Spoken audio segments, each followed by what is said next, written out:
poquito a memorizar y vamos a empezar con la predicación, hermanos. Lucas capítulo 15 del versículo número 11 al 32. Lucas 15, del verso 11 al 32. La palabra de Dios dice así.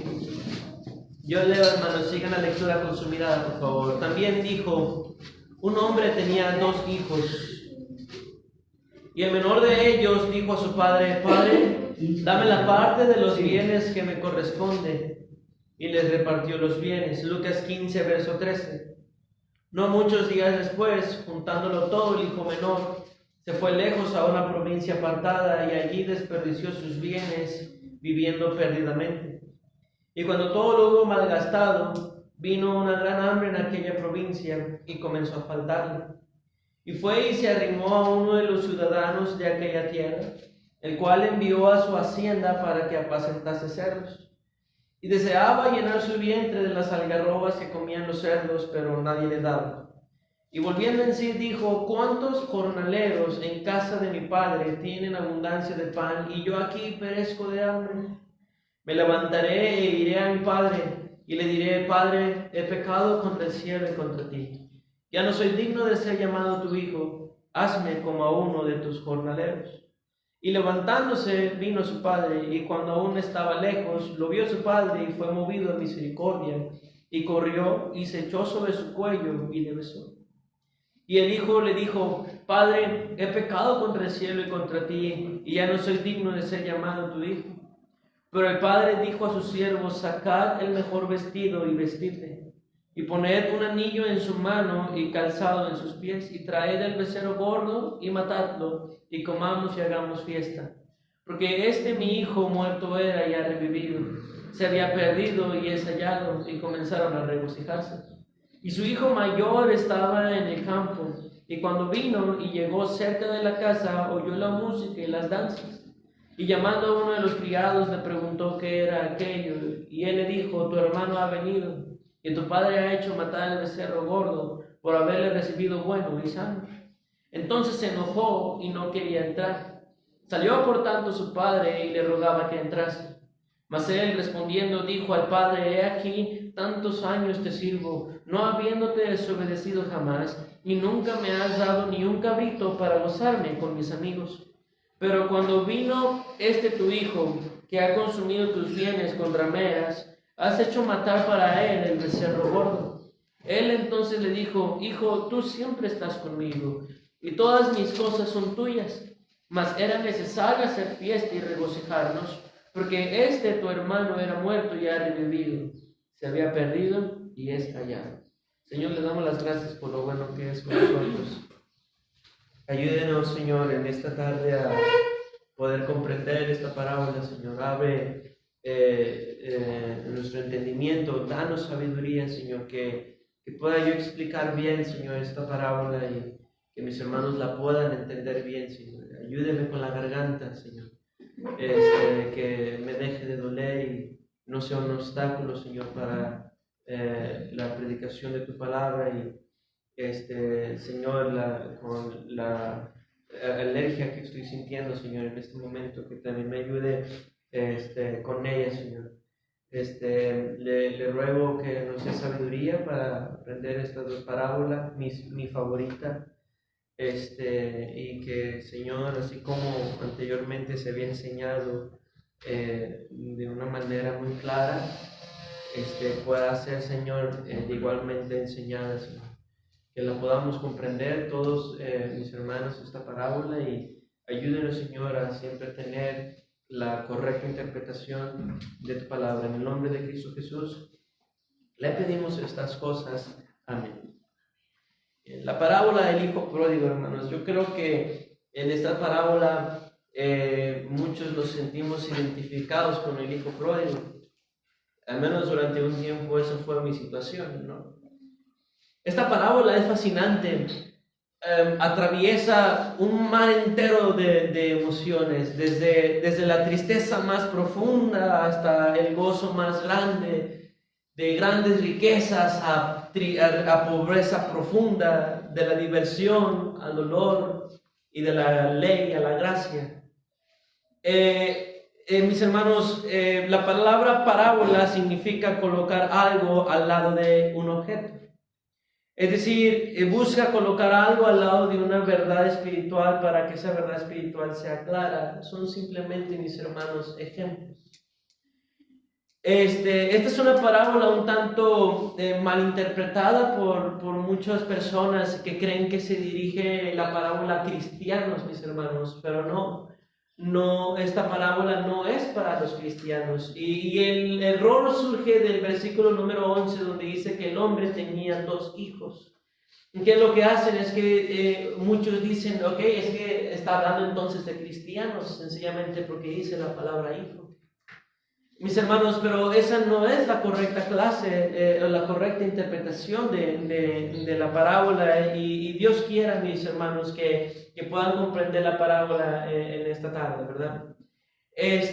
La frase 2 hijos, mis hermanos, nos da a entender que hay 2 clases de pecadores y ahorita los vamos a estar estudiando.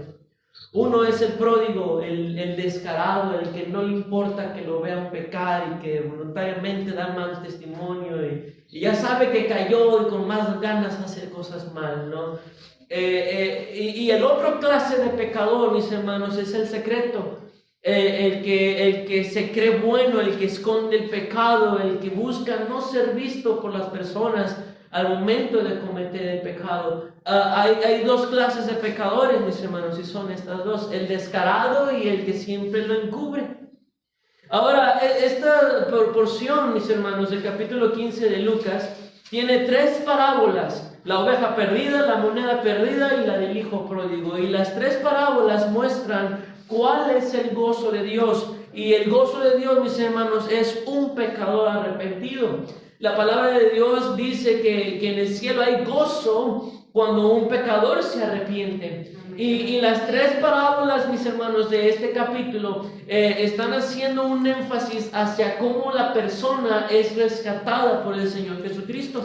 Jesús acusa a los fariseos que no conocían realmente a Dios, que no saben nada de Él y que no tienen un corazón conforme al corazón de Dios, porque Dios se goza, mis hermanos, en quien salvó. Dice la palabra de Dios que Cristo vería el fruto de la aflicción de su alma y Él quedaría satisfecho. Nosotros somos el fruto de la aflicción del alma, mis hermanos, de Cristo.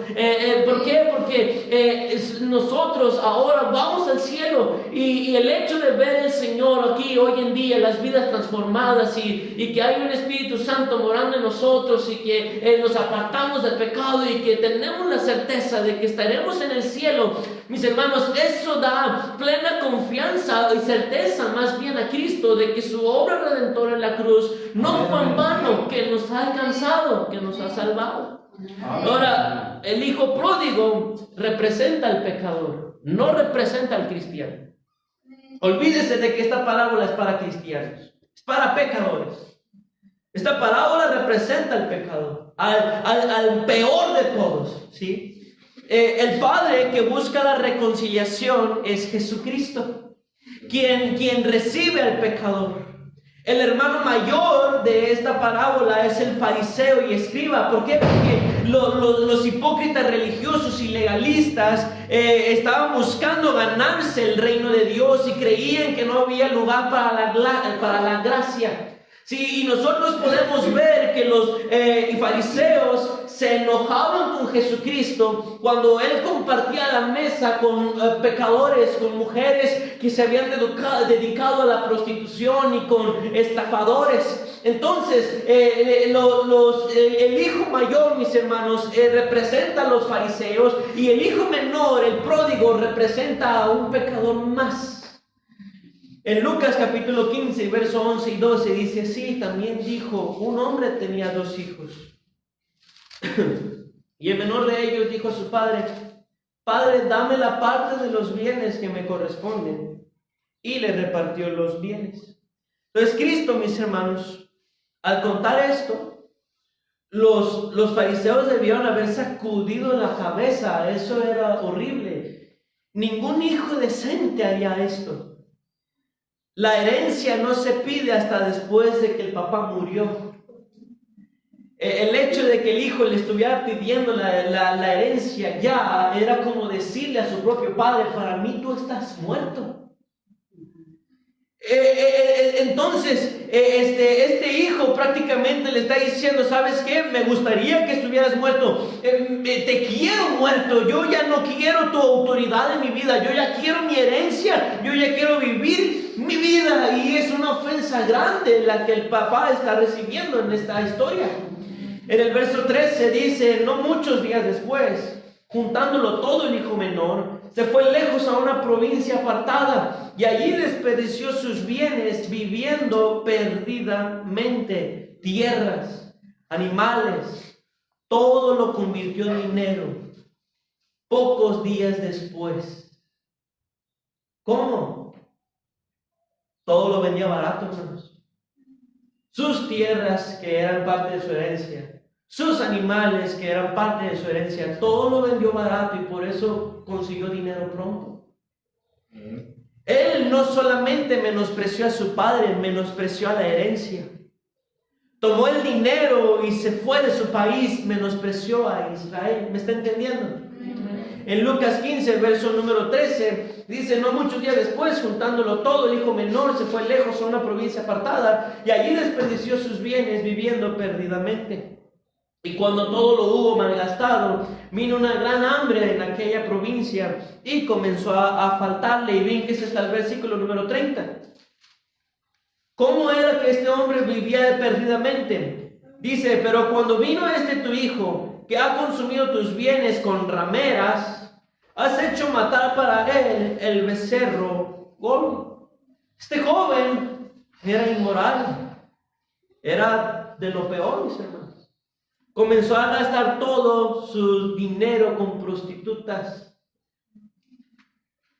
En el versículo 14 menciona que una gran hambre vino en esa provincia y comenzó a faltarle. La gente comía de la basura, la gente se comía sus zapatos, hermanos. ¿Saben ricos? ¿Los han probado? La gente se comía sus hijos. Se acabó el dinero y también se le acabaron los amigos. Suena familiar, ¿no? Muchas veces eso pasa. Nada más tienes dinero y muchos son los amigos del rico, dice Proverbios. Pero nada más se le va el dinero y de repente se ve solo esa persona. Porque, mis hermanos, el dinero atrae a personas falsas. Y este hombre, cuando se quedó sin dinero, también se quedó sin amigos. Y dice en el versículo número 15 que se arrimó a uno de los ciudadanos, a un cerdero, a alguien que estaba, mis hermanos, a un cerdón. Sí, y dice: y fue y se arrimó a uno de los ciudadanos de aquella tierra, el cual envió a su hacienda para que apacentase los cerdos. Se apegó a un cerdón, mis hermanos. Y este hombre se deshizo de él, mandándolo a alimentar cerdos. Nadie lo quería a este hombre. El 16 dice que deseaba llenar su vientre las algarrobas que comían los cerdos, pero nadie le daba. Quiso comer lo que los cerdos comían.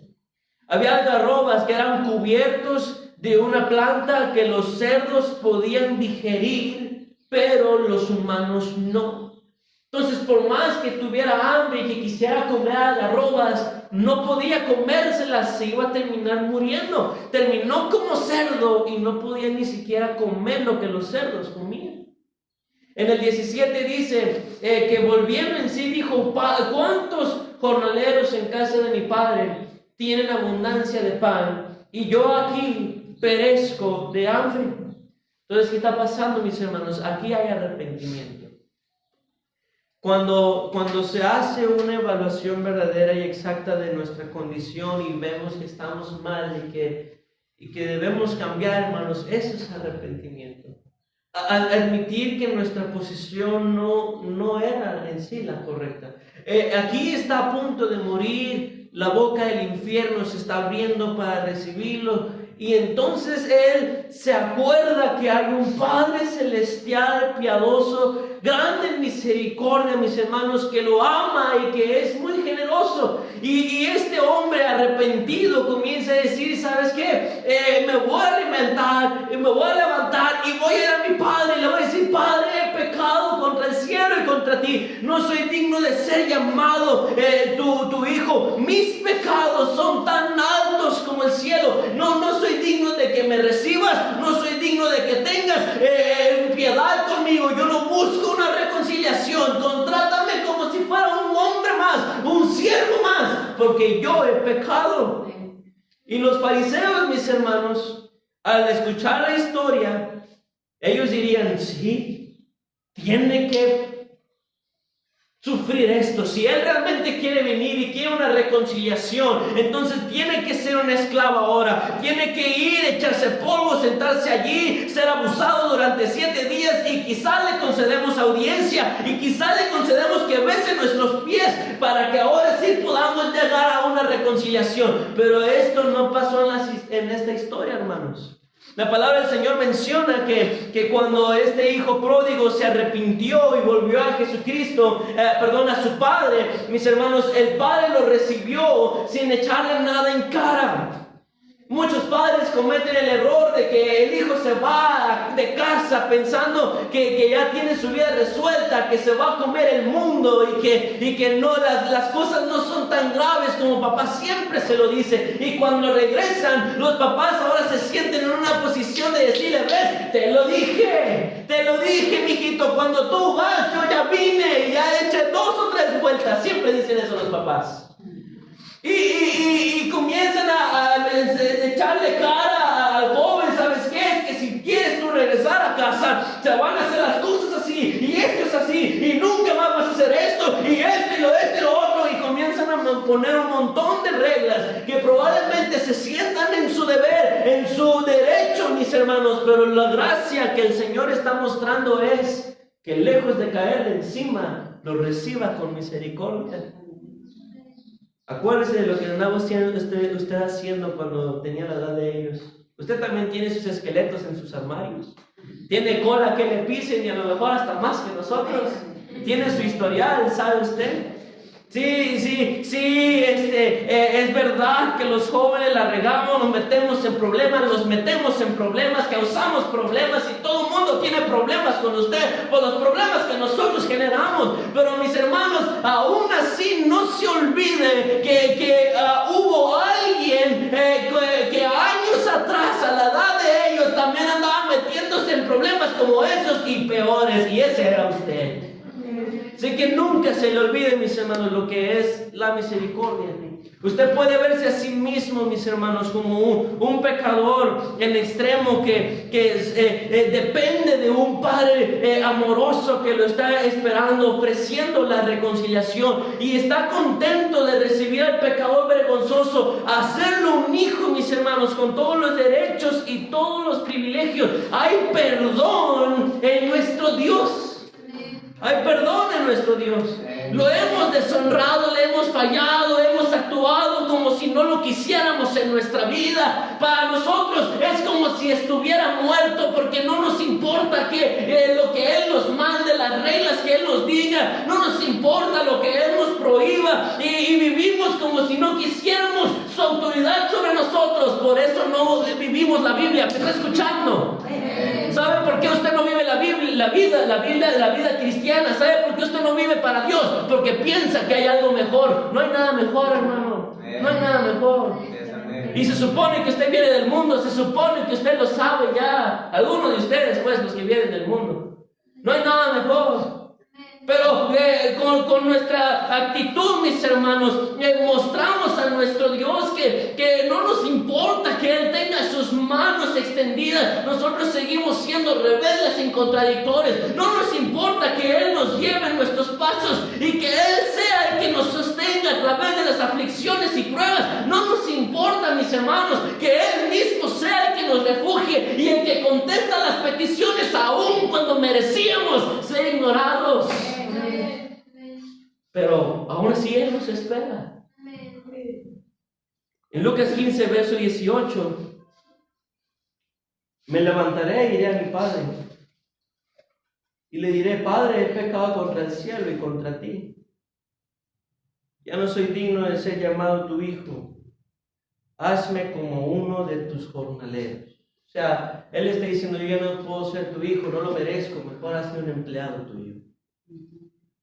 En el sistema judío, mis hermanos, los judíos decían que si querían la reconciliación con Dios ser restaurado, los rabinos decían, debes hacer estimación completa, es decir, trabajar toda tu vida para poder ser reconciliado. O sea, los fariseos estarían de acuerdo en que debía de ganarse el derecho de la gracia de su padre, que tenía que esforzarse para que el papá tuviera gracia de él.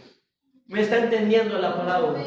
Eso es lo que hace el mundo actualmente, hermanos. Piensa que tienen que esforzarse a hacer sus obras, vivir toda una vida intachable, prevalecer y el que perseverare al fin, ese será salvo. Y comienzan siempre ellos, mis hermanos, a pensar que necesitan ser dignos de recibir la gracia, mi Señor, de nuestro Señor, mis hermanos. Pero la palabra del Señor muestra que la gracia y la misericordia es gratuita para todos los hombres, que Él no demanda, mis hermanos, las obras que nosotros en nuestras pocas fuerzas pudiéramos hacer, porque Él y su amor es más grande que nuestro pecado. Y la gente no lograba comprender esto. Los fariseos no logran comprender la imagen a continuación que el Señor presenta. Dice, y levantándose vino su padre, verso 20, y cuando aún estaba lejos, lo vio su padre y fue movido a misericordia y corrió y se echó sobre su cuello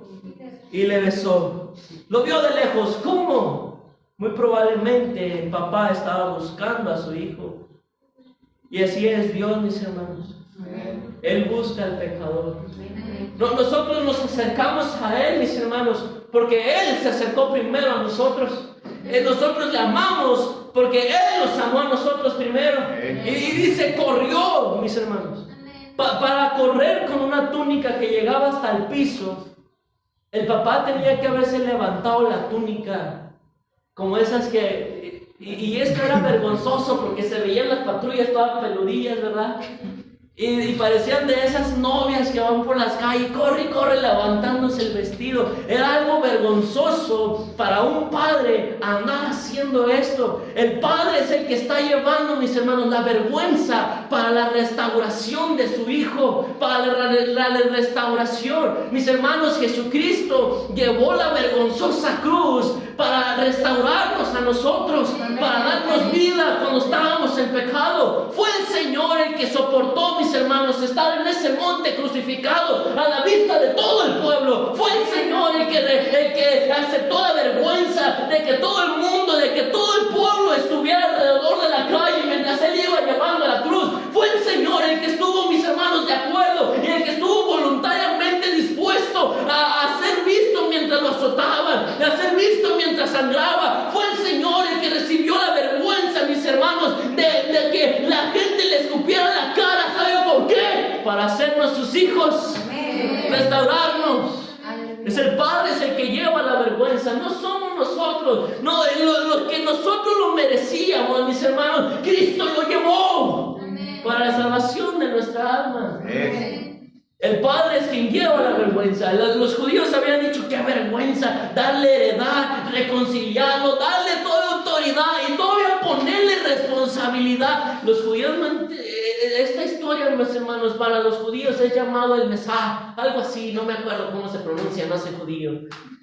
Y esa palabra significa el amor del Padre, porque no logran comprender cómo es que a pesar de tantas ofensas, el Padre sigue recibiendo a su propio Hijo. Y así yo comprendo, yo sé que así ha de haber varios padres aquí que comprenden. Los hijos a cada rato le insultan, los hijos a cada rato se olvidan de ellos, no les marcan, no los visitan, a no ser que se les ofrezca a los hijos, ¿verdad que sí? Así somos de ingratos. No los visitamos, no nos acordamos de ellos, nunca les llevamos algo, a no ser que se nos atraviese una deuda con Coppel. Ahí sí estamos buscando a nuestros papás. Y sin importar la cantidad de problemas en la que nosotros nos metamos, mis hermanos, siempre están los papás ahí intentando ayudarnos. Y por eso es conocida la historia como el amor del Padre. O sea, nosotros a lo mejor nos sentimos identificados con el hijo pródigo, pero a los judíos les llama la atención el amor que el Padre muestra en esta historia, porque es un amor que va en contra del sistema de los judíos. En Lucas 15, verso 21 dice, y él le dijo: Padre, he pecado contra el cielo y contra ti, y ya no soy digno de ser llamado tu hijo. Pero el padre dijo a sus siervos: sacad el mejor vestido y vestidle, y poned un anillo en su mano y calzado en sus pies. El vestido, hermanos, era dignidad. Las sandalias son una representación de que la relación padre-hijo volvía a existir. En aquellos entonces, los esclavos andaban descalzos y los hijos usaban sandalias. Él decía ponerle calzado, el padre a ponerle calzado a sus hijos está diciendo: para mí tú no eres un servidor más, para mí tú eres mi hijo.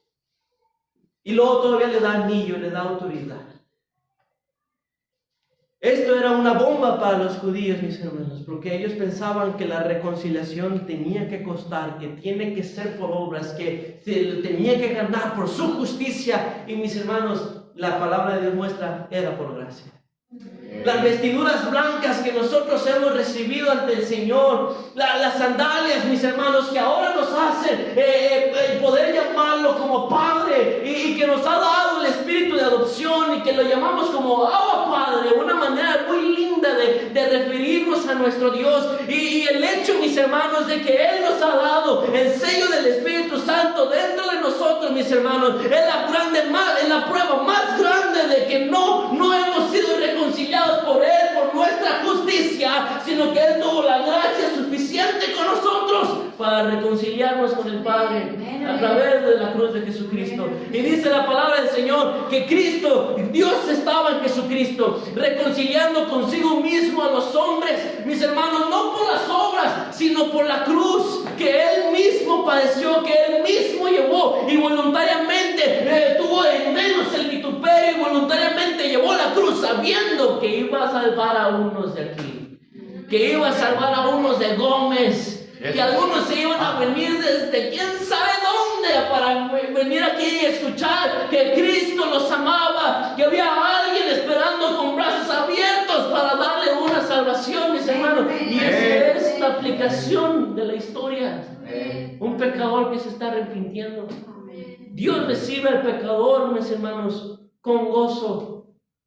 Un Padre que descendió de su gloria, salió de su reino, se humilló a sí mismo levantando la túnica, llevó la vergüenza de su Hijo, y es lo que Jesucristo hizo por nosotros. Él dejó su gloria, no estimó ser a Dios como cosa que aferrarse, se humilló, se hizo hombre, y todavía más se hizo servidor de los hombres.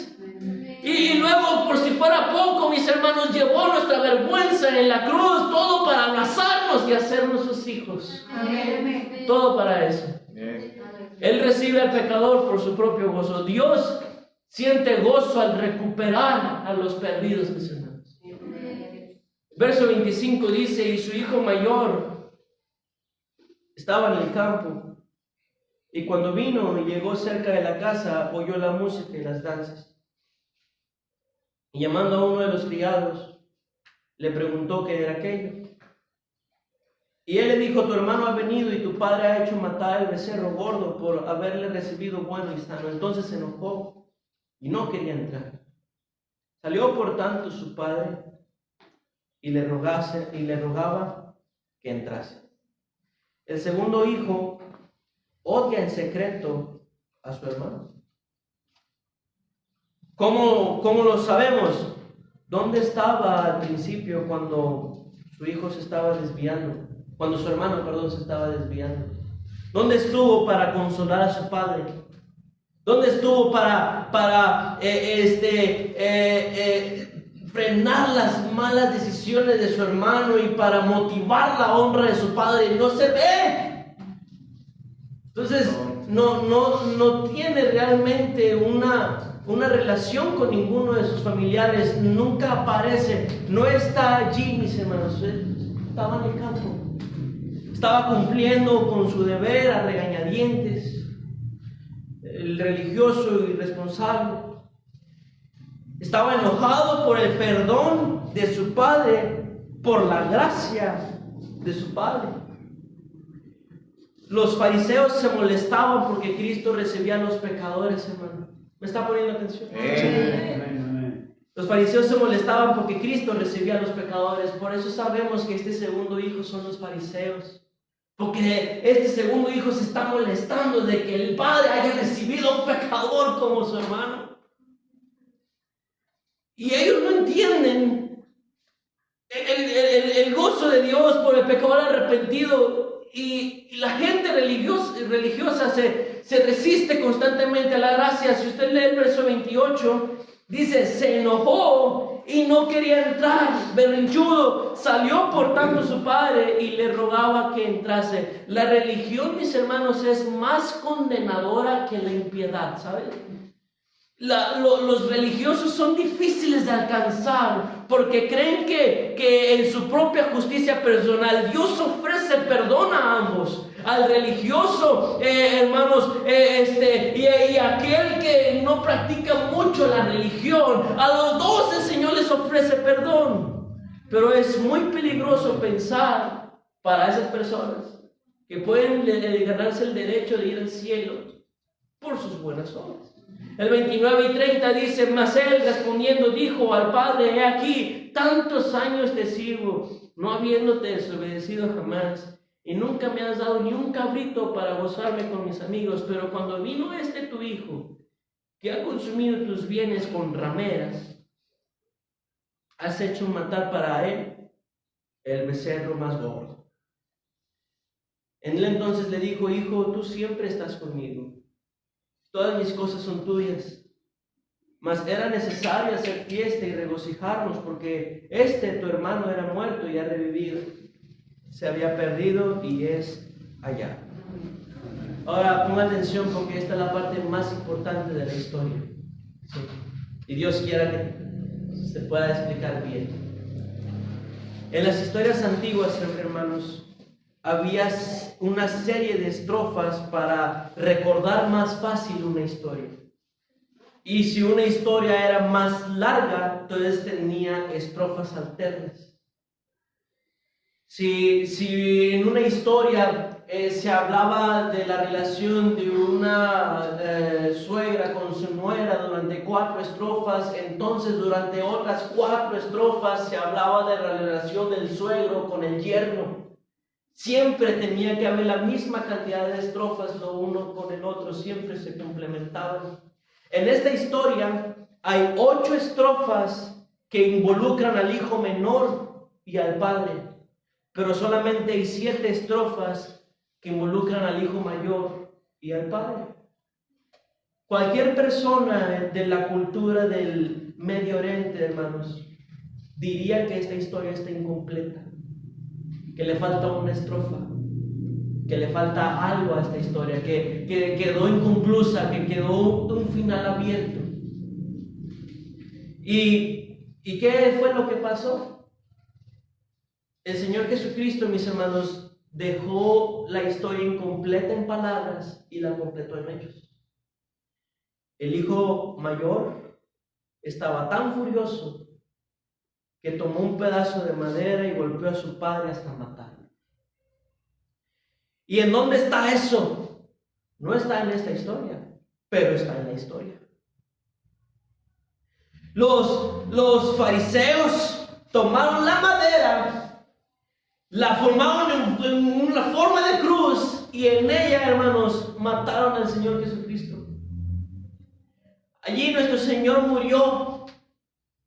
¿Me está entendiendo? Amén. Todo para la salvación, mis hermanos, de nuestras almas. Es constantemente, esta es una historia que muestra, mis hermanos, el plan de salvación de Dios para nuestras vidas. Yo no sé si esto le es aburrido, no sé si esto le es tedioso y esperaba más gritos, mis hermanos, pero yo nunca puedo aburrirme cuando escucho la obra tan hermosa y merecida que un Dios tan santo y bueno hizo por alguien como yo, ¿sabes? Yo tan solamente veo y me comparo con ese hijo pródigo. Yo veo, Señor, cuántas cosas desperdicié. Le di mi virginidad a una prostituta, perdí mi inocencia, hice tanto daño a otras personas. Mi relación con mi padre se afectó.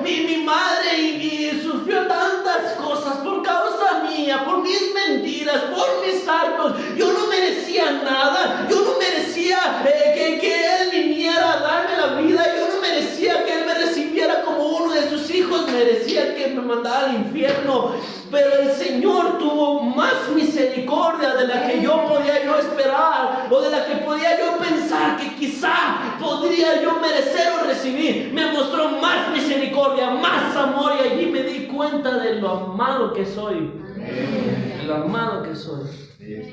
Esta es una historia hermosa. Yo no sé si se la expliqué bien, si no se la expliqué bien. Lo único que yo sé es que yo la entiendo. y que para mí, aquí yo estoy. En esa historia yo estoy. Y ahora yo soy uno de esos hijos que está en el reino del Padre, en una fiesta, porque esto no es un velorio. Ahorita aquí esto no es un velorio. Yo sé que yo soy uno de esos hijos que ahorita está ahí adentro, que acaba de comer pollito, y estaba bien bueno, más rico que el pollo feliz, y que el pollo loco, y que el pechugón, y que cualquier otro pollo que haya yo compro. Y que pudo cantar, y que se escuchaba la gente, quizá escuchó alabanza, quizá escuchó gallos medio raros por allí, tal vez pensaron que alguien estaba muriendo, pero se escuchaba que había alguien cantando, sea bonito, sea feyote, había alguien cantando, pero que había una gratitud en su corazón, y parte de esos que andaban cantando era yo, y eso ha sido así porque hubo un hombre que se despojó de su gloria, se humilló a sí mismo, llevó mi vergüenza en la cruz, murió por mí, me ha dado vestiduras blancas y me ha dado un cielo como herencia. Es una historia hermosa. Cierre sus ojos, vamos a orar. Su hermano Daniel nos dirige en oración. Padre Celestial, gracias Señor por la explicación que fue su predicación. Creo que gracias Señor por salvar mi vida. Yo creo que les ha hablado a todos, Señor, y poner en práctica su palabra y no irnos sin hacer nada, Señor, sin hacer lo que usted manda, que usted nos enseña. Gracias por nuestro pastor, Señor, Señor lo amando, Señor bendiciendo. Y gracias, Señor, por esta iglesia que tenemos. Creo que nos guarde, nos cuide de todos los problemas y ya nos come a nuestros hogares. En nombre de Jesús. Amén. Amén. Hermanos, les recuerdo entonces